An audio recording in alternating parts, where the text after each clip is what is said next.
Ekuqaleni kwalonyaka, umama uNandi Nyembe waxinwa ukugula kanti wakhala ngokungabi nemali yokukhokhela umshwalense wezempilo ngenxa yokuntuleka kwemisebenzi yokulingisa. Angikwazi ukwenza i-medical aid, angikwazi ukuthi ngingayisave because noma ndingathatha ndithi ay ithi ndicuntsule lapha ndisavele. Ndizongena kuyo because ngizongena omunye umsebenzi uzothola nini. Umndeni kaNyembe uthi nakuba usashaqekile ngokudlula kwakhe emhlabeni kepha uyaziqhenya ngamagalelo akhe kwezokulingisa kuleli. This is a very difficult time for us, but we continue to hold our heads held high, and we are proud of the impact that she has had. Omunye wabalingisi abavelele uJet Novuka uthi uNyembe wafana nomama kuye ngesikhathi efike emkhakheni wokulingisa.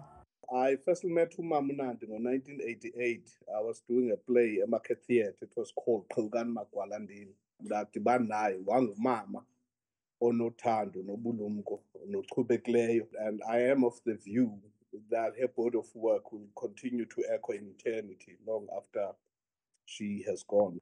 Ohlelweni lweNewsroom Africa ekwethulela lezi indaba namhlanje umlingisi uDek Devnarain uthe nakuba umsebenzi kaNyembe ubusaqhubeka nokuvela kuthelevishini amahlandla amaningi kepha ubengasakhokhelwa. We have failed to address the built-in injustice of the industry, and so we will see many more. And let's be very clear, Mam Nandi was prepared to ask for acting work even though we knew she shouldn't have to work. It was her dignity that said, I am prepared to work.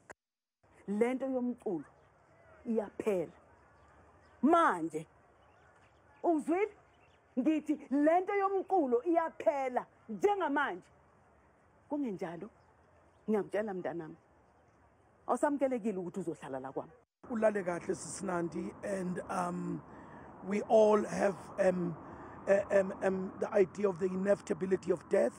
We all have a grave, we're all walking towards a grave. But what we do is what matters, and Sisnandi did exactly that. Imininingwane yokufihlwa kukamama uNandi Nyembe ayikaziwa.